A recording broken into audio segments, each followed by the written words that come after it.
No, I saw that video. I was in Texas in July, and I saw that video, and it was inspiring to really start to think about the time that I have and the time that I've been given and how I use it. How am I using my time? Is my time being used well, or am I just wasting my time? And I started looking into it more, and I started thinking about it more, and I realized that it has a lot to do with serving. It has a lot to do with what God's called us to do. You know, we've been going through this Say Yes series, and last week Pastor Mike really encouraged you guys to say yes to inviting, say yes to committing, and different things like that. So I want to say yes this week to serving. Because right now, there are people serving within the church that you may not even realize it. Lisa Marchetta is actually in the kids' church right now. She is not skipping church. She's in the back with kids. So she's running around with probably 30 to 40-something elementary age kids, and hopefully she survives. We're hoping. So far, Pastor Dare's still here, so she must be okay. But when you think about time, and you think about all the grains of sand that you have left, how are you using it? Is it something that maybe we just go through our day-to-day, our hustle and bustle of work, and we don't think about maybe what we can do for God in those days? I think we go through that. Like, I know personally right now I'm in the season where I have 3 kids, 3 little ones. So you know what I do on a regular basis? I chase children. That's what I do. I chase them. It gets really quiet in my house, and I start to worry. You never know what's going on when they all get quiet. Some of you guys, maybe you're past that point. Maybe you've retired, and you don't have to chase kids anymore. But just because you're retired doesn't mean that it's over, right? It's not over yet. I mean, of course, we all want to be called home and be able to be in the presence of God, be in His glory, right? But it's not over yet. We still have time left. And I think if you start looking at the time you have and the time you spend, you're going to start to learn something about your time. And you're going to notice that there's a time for everything. Everything we do, there's a time, there's a purpose. Ecclesiastes says it this way, for everything there's a season, a time for every activity under the sun. And I mean that, and I take that seriously, that quite literally. Every activity. When I pump my gas, am I a shining example of God? Can people tell that I'm different? When I'm at the grocery store, or I'm interacting with a clerk at a store, am I different? Can people see that? Because that's some of my time that I have, and that's an activity under heaven. That's an activity for me to shine, an activity for me to glow and to show God's love in a way that someone may not ever see until that point. If you guys look closely, if you really evaluate your life and you start to look at those things, you're going to see that there's a purpose for everything you do. Every path you have, there's a purpose.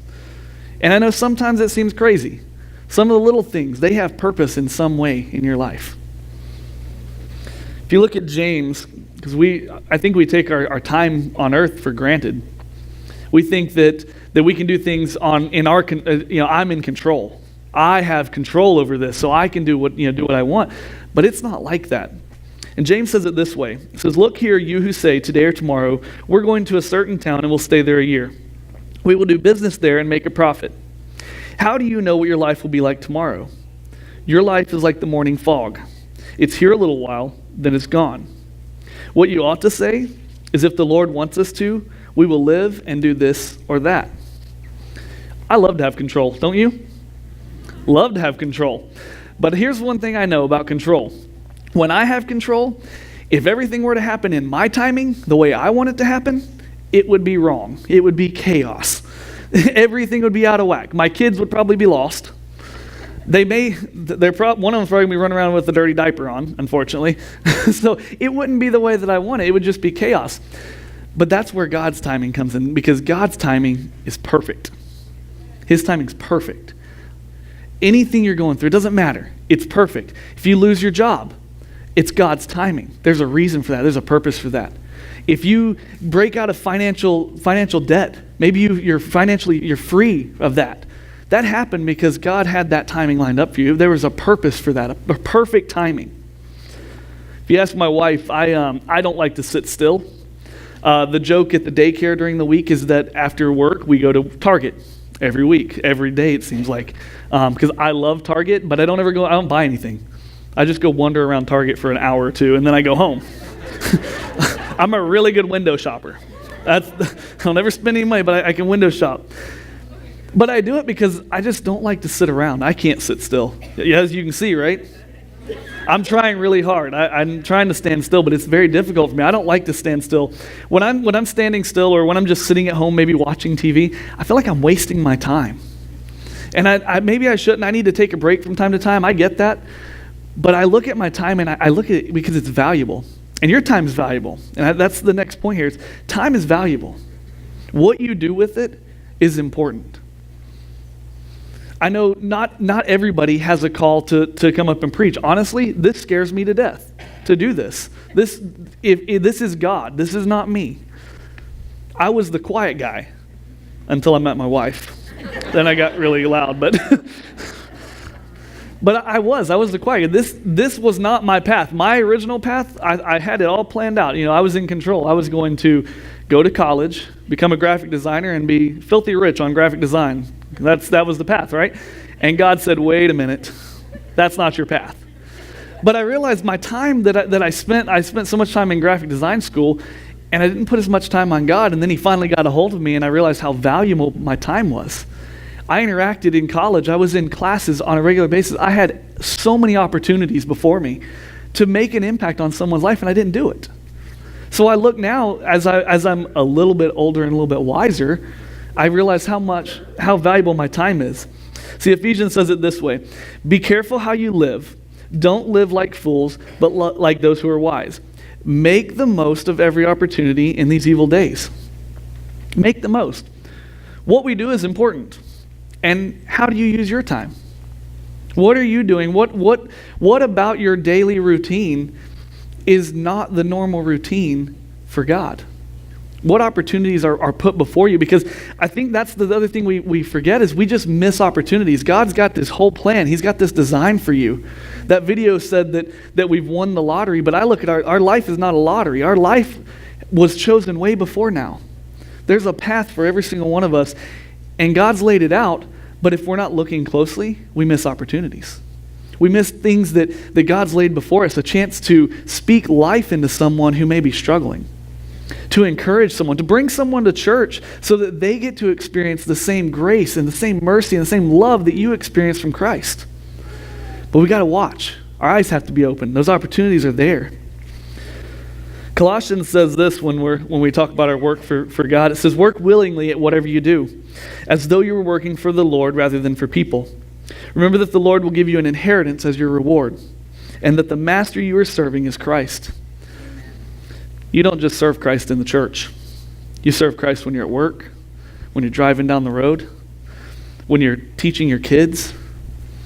Your interactions, you're serving Christ in every opportunity, every chance, everything that happens in your life. But what are you doing with it? Are you working willingly, or are you fighting against God? Because I think that's something we do too. We tend to find ourselves fighting against God. And I'm sure some of you are wondering, well, what does this have to do with serving? And your time is valuable to us. I'm going to say that as a member of the staff, your time's valuable to us. Anybody that's willing to give an hour to serve with kids in the back, we appreciate you guys more than we don't even have the words to say it. But your time is valuable. But the reality is that in the church, there's work to do. And it's not just here. We have these really nice facilities. We're doing things to our facilities to make them even better. But this is just one place for us to experience God. What about outside of here?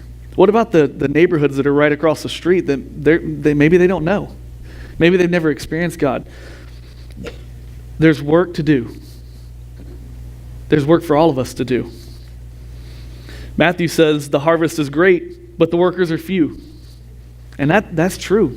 And a lot of times what we do is we think, well, if I don't do it, someone else will pick it up. And you know what happens 9 times out of 10? Someone else doesn't do it.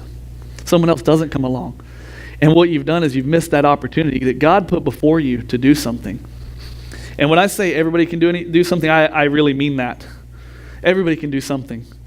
Right here in Oshkosh, there's people in need of an experience with God. Right here in New Life, there's work to be done. As I told you before, there's changes happening. There's things happening. There's people that have said yes. I know God's moving, and I want to help New Life. I want to be a part of that. I want to take on some responsibilities to be a part of that, to get my hands, a little bit dirty. You guys don't know what's behind that wall, but I do, and it's going to be amazing. It's going to be so awesome. But you guys don't realize how many hands have put work into that room. A lot of hands make little work. And the work, it's not just for me, it's not just for the staff or just the few, it's for everyone. I found a quote from Vince Lombardi. I figured you guys would like that. It says, individual commitment to a group effort, that is what makes a team work, a company work, a society work, and a civilization work. Individual commitment to a group effort. You see, we're all called to do this. We're all called to reach people. When you said, yes, I want to follow Christ, that I want God to be the center of my life, you were also saying, yes, that I'm going to share that experience, that I'm not just going to keep it to myself. I'm not going to be selfish. You said yes to reaching more people. My passion as the youth pastor, I love kids. I love teenagers. I love kids. I can still act like a teenager when I'm with the youth group, which is great. It's never anything that's not safe, parents, before you think that. But I get to act like a kid. And I love it. But the number one thing that I enjoy about youth group is when a kid comes up to me and says, I want to put my life on God's path. I want to accept Christ as my Savior. Or they come up here and they say, I want to be baptized, like little Grace did earlier. That's huge. And that's why I do it. I do it because I get to watch them have that impact. I get to see God work in young lives. It's easier to reach them when they're at that age. Right, parents? You remember when your kids were real little, as a sponge, my son's picking up things that I wish he wouldn't pick up. They're a sponge. But they also pick up the good things. They pick up the things that we teach them in kids' church and preschool, or even in youth group. Those are areas where they picked it up, and you guys can be a part of that. There's really nothing like it. With serving, it's so rewarding. I know many of you do different things, and I know if I were to ask you, there's probably different experiences you've had where you could say, I remember that experience, and it was the most rewarding thing that I've ever had happen to me. And it happens when you serve. So we know there's work to do. We know that there's only a few workers, that more workers are needed to really push God's word, the good news out further, to make a difference in people's lives. But the one thing you need to know too is that you have something to offer. You have something to offer. Your gifts, your talents, you were given them for a purpose. I told you about my graphic design interest. Graphic design was where I found my call to ministry. And I know that it sounds crazy because I was making posters and flyers and logos. It wasn't really anything that you would necessarily see going down the path of ministry. But I got involved with a church. And then I was at a kids camp, and God called me into ministry to do what I'm doing now, to actually lead, to be able to stand up here and preach. But it wouldn't have happened without my gifting of graphic design. And you all have gifts too. This is what Romans says. In His grace, God has given us different gifts for doing certain things well.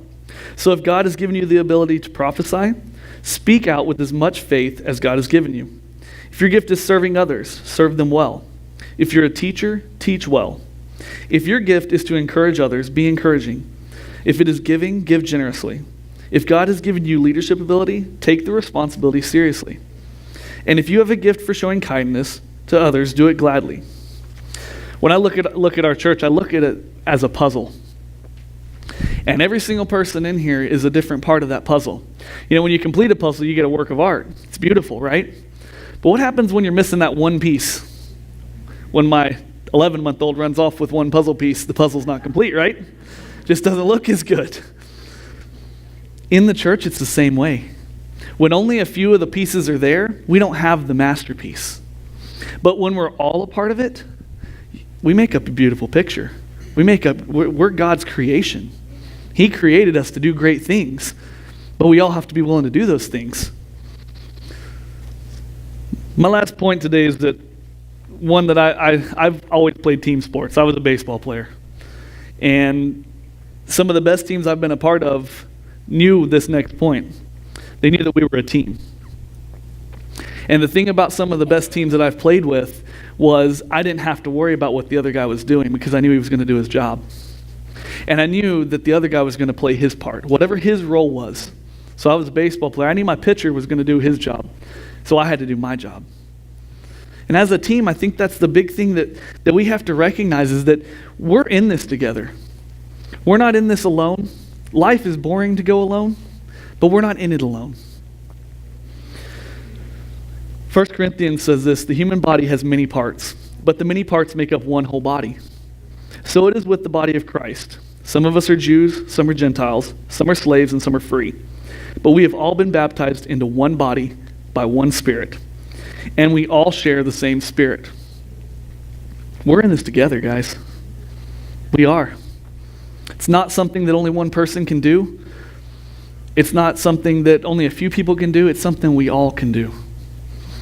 I read an article recently about, it was actually about NASA. It was when John F. Kennedy was president. He had given a speech and he was declaring that by the end of the decade, we would land a man on the moon. But he said something in that speech that resonated with a janitor that worked for NASA. He said, in a very real sense, it will not be one man going to the moon. It will be an entire nation. For all of us must work to put him there. You see, Kennedy wanted the entire country to feel responsible. And he wanted them to support his vision. So a little bit later in the 60s, he's touring NASA, and he comes across a janitor mopping the floor. So he stopped him and he asked, what do you do? The janitor responded by saying, I'm putting the first man on the moon, sir. See, that janitor knew something. He didn't look at his job as just mopping. He looked at the big picture. And the big picture was that he was doing something for the big picture, for the vision, for what Kennedy had said in his speech. He was doing something big. The church is the same way. Can you imagine if everybody said yes? If everybody said, yes, I'm going to do my part. Can you imagine the difference we can make just in this community? Because it would happen here, and it would spark something in Omro, and it would spark something in Winneconne, then Neenah, then Fond du Lac, all the way around. Revivals happen. And it often happens with one little spark. But it's going to take a group of us and all of us really taking on that role and saying, yes, I want to do it. I want to be a part of that. Maybe your gifting is not working with 3 to 5-year-olds. That's okay. That's not a problem. There's other ways to help. There's other ways to serve. I know that we have a couple that every week I see them. And you know what they do? They clean our bathrooms so that when you guys come in, you're not out of toilet paper. That'd be bad. But they come in weekly. And you know what they do? This is the thing. They do it volunteer basis. They just come in, they do that, and they walk out. I know every week, I think it's on Tuesdays, I run into a gentleman that's out here vacuuming our floors. He comes in, he just serves. I've even watched him leave that and come into the kitchen and start helping the cook for the daycare and start cutting up vegetables and all kinds of fun stuff. What are you willing to do? Are you willing to say yes? Because I think the thing is, saying yes to serving is saying yes to God's plan. Because he does have a plan for all of us. So as we close today, I want you to stand with me because I want to do something. Pastor Mike always tells us in our staff meetings, there's power in the ask. So asking, just simply asking to do something. There's power in that. But you know the one thing that the ask we should be doing is we should be asking God. What does God want you to do? Because maybe you have a gift that none of us know about that could be used elsewhere. Maybe your gift is worship. John says thumbs up to that, right, John? So here's what I want you to close your eyes.